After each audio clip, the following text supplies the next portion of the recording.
presented by the United States Air Forces in Europe. I am the Whistler, and I know many things, for I walk by night. I know many strange tales hidden in the hearts of men and women who have stepped into the shadow. Yes, I know the nameless terrors of which they dare not speak.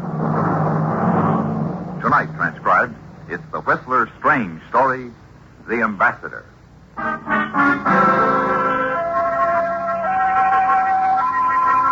The majority of the guests in Mrs. Helena Forsythe's elegant drawing room looked upon the party for what it was, a highly important marker in the Washington social season. Her guest list was virtually a who's who of the government elite, of foreign dignitaries, and the syndicated columnists who recorded their comings and goings. But to Gerald Wells, consular officer in the diplomatic service, it was even more than this. Mrs. Forsythe was charming. She was a widow, and her influence extended well beyond social affairs. Well, can I induce you to dance with me? Why, of course. I was about to pay my respects. You'll forgive me, Mr. Wells, but you know when you came in this evening, it started me reminiscing. Oh? How so? Well, we're both old-timers in a way.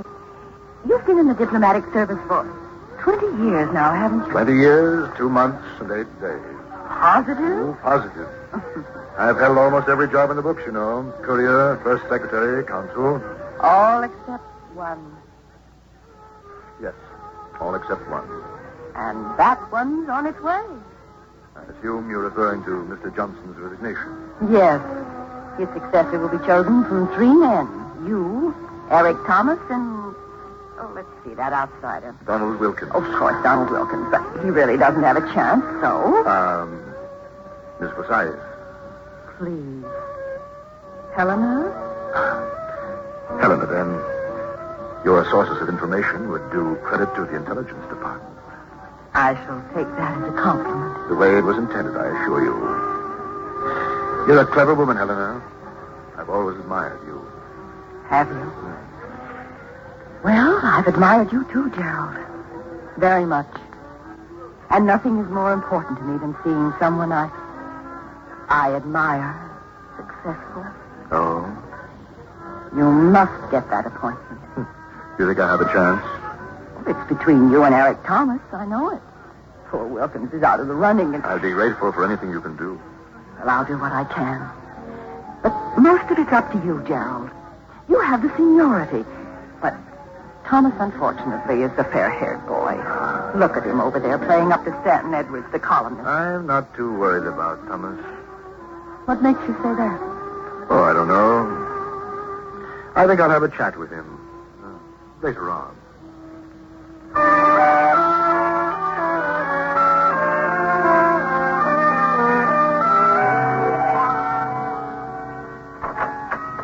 I just thought as a matter of fact, Good evening, gentlemen. Well, Gerald, how are you? Excellent. May I speak to you a moment, Eric? Of course. You know Stanton Edwards here? I believe we've met. Hello, Edwards. Weren't you in on that Latin American contest? I am sorry, Edwards. I can't talk to the press until the department issues its report. To be more frank, you won't be sure of what happened there until you read the papers. Good night, Thomas. Good night, Stanton. Pertinent upstart. Oh, forget it, Gerald. What's on your mind? The ambassadorship, of course. Foolish of me to have asked. Frankly, I want that appointment, Eric. I've served the department faithfully for 20 years, and I think I deserve it. So? I gave you your start in the service, Eric. The fair thing for you to do is... Step aside. Yes. I see. Because you once wrote a letter of recommendation for me, I'm supposed to throw my chances at an ambassadorship. I don't think that's unreasonable. Gerald, there are few men in this world I love beyond myself. You are not one of them. It's not only that, Eric. You have a certain degree of brilliance, but you lack maturity, stability. You don't mean maturity and stability. What you mean is your fanatic devotion to little things, decorum and detail. The unimaginative man's substitute for intelligence. You have no right to say that. My family has been in the service for 3 generations. What have you got to offer? Bricklayers? Bricklayers? Mechanics? My good man, if human beings were rated as objectively as horses, any number of bricklayers and bricklayers' sons would be in the Kentucky Derby, and you, Gerald, would be pulling a plow. We're wasting words. Is that your final answer? Yes. I intend to make every effort to get that appointment myself. Very well. Now, suppose we step inside for a scotch and soda. I believe we ought to make an appearance together. You really are of the old school, aren't you, Gerald? Keep up appearances no matter what the cost. No, I don't like scotch. Let's make it an hors d'oeuvre. Our good hostess is serving some of her rare Roquefort cheese. All right. Does that surprise you, Gerald? A bricklayer's son who likes imported Roquefort? Come on, Eric. After you. By the way, Gerald, I've been given a bottle of good scotch. Now that we've become enemies, let me send it around. Oh, don't be silly, Thomas. Not at all. Old diplomatic tradition. Bear gifts only to your enemies. Now the drawing room awaits us. Let us smile.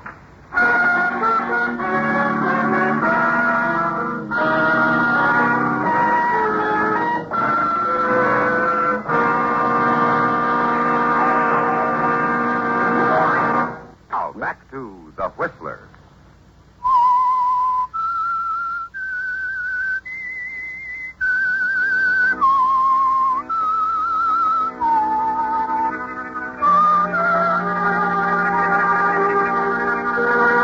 Long after the party's over, you're still raging over the things Eric Thomas said to you. Yes, for the first time in your life, you feel quite capable of killing a man. You're determined now to let nothing stand in the way of that appointment.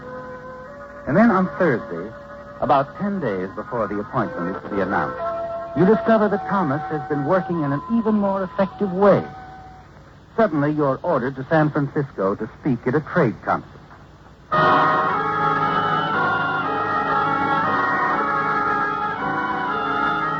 You're sure Thomas is behind it. The most crucial week in your career, you'll have to be in San Francisco, leaving Thomas a completely free hand in Washington. That afternoon, when you go downtown to pick up a few things for the trip, you're ready to admit that Thomas has you licked.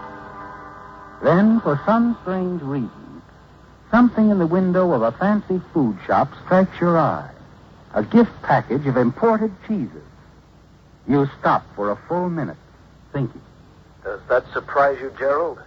A bricklayer's son who likes imported Roquefort?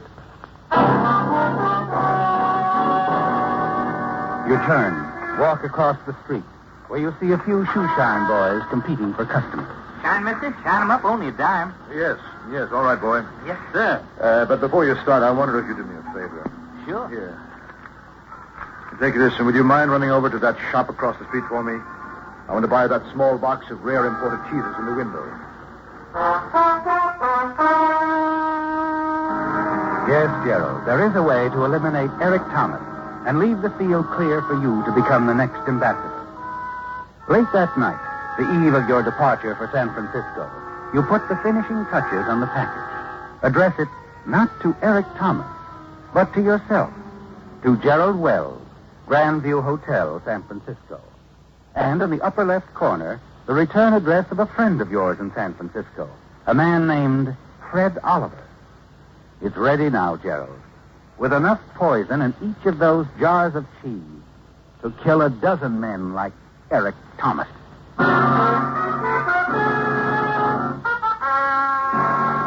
At the plane the next morning, you're greeted by the usual group of reporters and photographers. But you handle them with dispatch. Give us some information about... No, I do not believe Eric Thomas will get the ambassadorial appointment. But now, don't quote me. No more questions now. However, yes, I will allow a few moments for the photographers to take a few poses. 3/4 view, please, and don't catch me in a frown. Thank you, Mr. Wells. Thank you very much, gentlemen. It's time I went aboard. You land at San Francisco Airport and check into the Grandview Hotel. That same evening, you attend the trade convention and make your speech. And then, shortly after the session ends, you slip away and enter a drugstore phone booth across the street.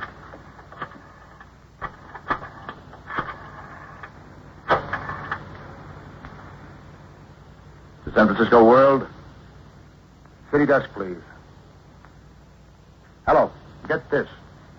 If Gerald Wells doesn't get out of this town, we're going to blow his room right out of the Grandview Hotel. Never mind who I am. Now we'll see what happens. And you don't have to wait long, do you, Gerald? No. Soon after you arrive back at your hotel, the manager comes up to your room.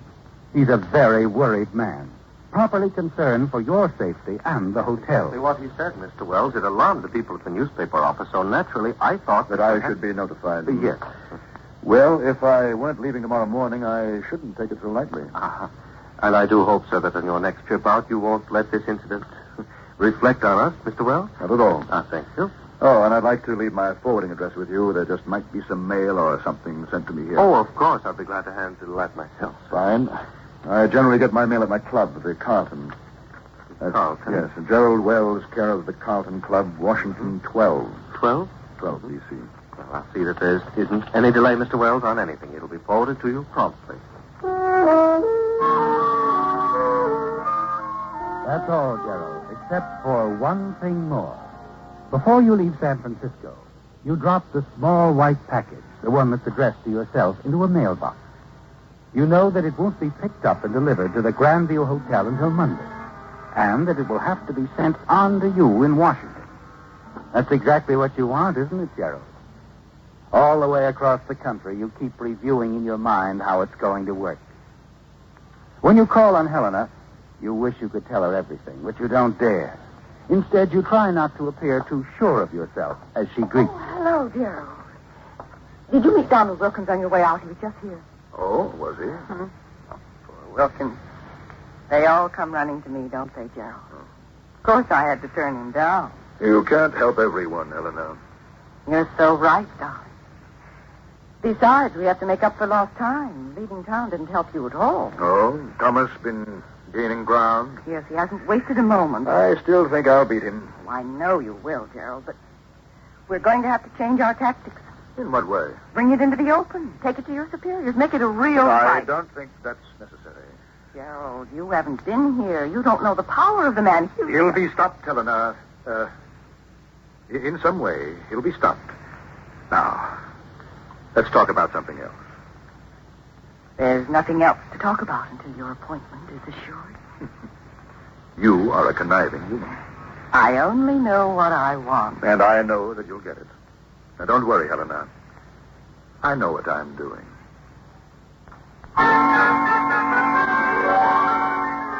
Yes, Gerald, you know what you're doing. And it's all working out. On Wednesday, when you arrive at the club, you see Eric Thomas stretched out in front of the fire in the drawing room, as usual. Before joining him, you approach the service desk. Any mail for me? Why, yes, Mr. Wells. I have a few letters and a package forwarded from San Francisco. I'll get them for you. No, there's no hurry. Bring them to me in the drawing room. Yes, sir. Oh, good evening, Wells. Gentlemen, good evening.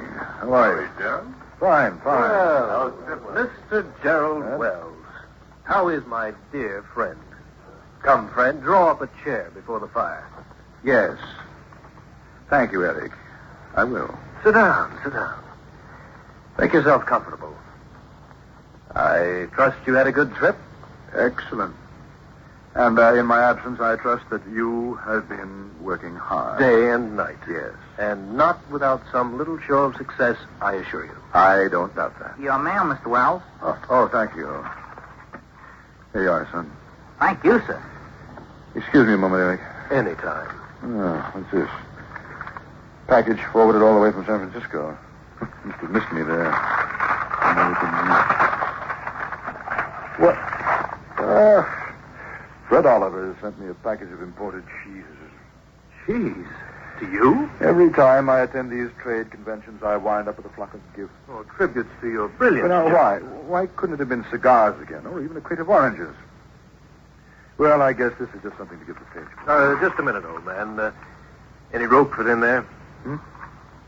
Oh, that's right. You do like cheese, don't you? Well, let's have a look and see. Yeah. There's a jar of Roquefort. Not a very big one. Well, any amount of imported Roquefort will be gratefully received. Here you are. After all, you did give me some scotch. Ah, Gerald, you are indeed a friend. I'll think of you when I try this later with my tea. Please do, Eric. And, yes, I'd like you to be thinking of me. Well, Gerald, it's complete now. The contents of the little white package have been delivered to the proper party. Only a matter of hours, and the appointment will be yours. The next morning, you sit down for breakfast in the club restaurant. The waiter brings a paper to your table and spreads it out. It's all there, Gerald, just as you expected. And you expect the police, too. A detective lieutenant finds you at your coffee. He fumbles a little at having to ask you questions. Say, Mr. Wells, that some unknown person called your hotel in San Francisco. That's right, Lieutenant. The hotel manager told me about the call. I didn't think too much about it, but now... Well, now you figure he's the one who sent you that poison cheese, huh? Yes. Some way he must have run into the name of a friend of mine and put it down on the return address. And that's why you didn't hesitate to hand the package over to Mr. Thomas. Oh, certainly, neither of us had any way of knowing that it was prepared by some maniac. No, of course not. No. He did a perfectly natural thing, Mr. Wells. Perfectly natural thing. Thank you. I don't think we'll have to trouble you any further.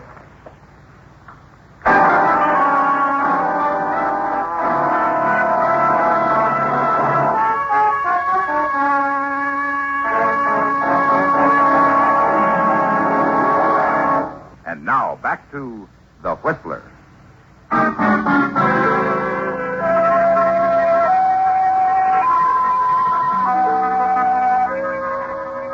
Well, Gerald, the late Eric Thomas was right, wasn't it? Bear gifts only to your enemies, he said. And that's exactly what you did. Now, with Thomas out of the way, there is no one standing between you and the appointment. You'll receive it in a few days, just as you promised Helena. The questioning that took place on the morning after Eric's death went as you thought it would. Everything the way you figured it, except for one thing. There is a man standing in your apartment, questioning you the next evening. And he is not a police lieutenant, but Stanton Edwards, the columnist, who knew you both so well. See here, Edwards, it's one thing to gather news, but I prefer to make my statements to the police. That is, if they decide it's necessary. Oh, don't worry, old boy. They will. And I'd say that it'll be more than a casual questioning this time. What are you talking about? Oh, stop it, Gerald. It won't work. You see, old boy, I remembered your picture in the paper. I have an excellent memory for people I dislike. My picture? Yes, at that airport last week, just before the flight to San Francisco. You were standing outside the plane, waving your hand, your right hand. And in your left, you were carrying an overnight bag and a small white package. What? I could see that package quite clearly. You had a finger hooked through the string. Oh, of course. There's a box of candy. A gift for a friend. No, Gerald. I ran down the negative on that picture. It was quite sharp. Especially in the 16 by 20 enlargement we printed up for the police. The printing on your gift box came out nice and large and clear. You're lying. No, the printing read to Mr. Gerald Wells, Grandview Hotel, San Francisco, California. You wrapped that package and addressed it before you left Washington. No. No, it's not true. Oh, yes, it is.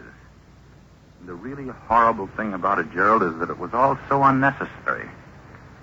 You shouldn't have been so gullible about Mrs. Helena Forsythe. You leave Helena out of this. That's too bad you didn't, old boy. You fell right into line for her. Well, what do you mean? It seems a shame to tell you this now, Gerald, but you weren't the only one she worked on. She was driving Thomas, too. That was her little plan. Plan? For what? She wanted to split things up, create two warring camps in the department, you on one side, Thomas on the other. Yes, but why? To make room for her boy, of course. The man she really wanted to see appointed. Donald Wilkins, Gerald, the new ambassador.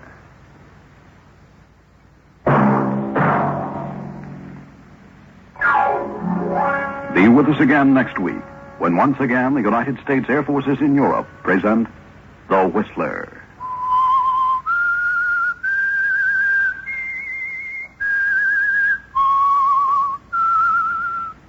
AFN production by Army PFC Ron Johnson. This is Air Force Sergeant Tom Alford speaking.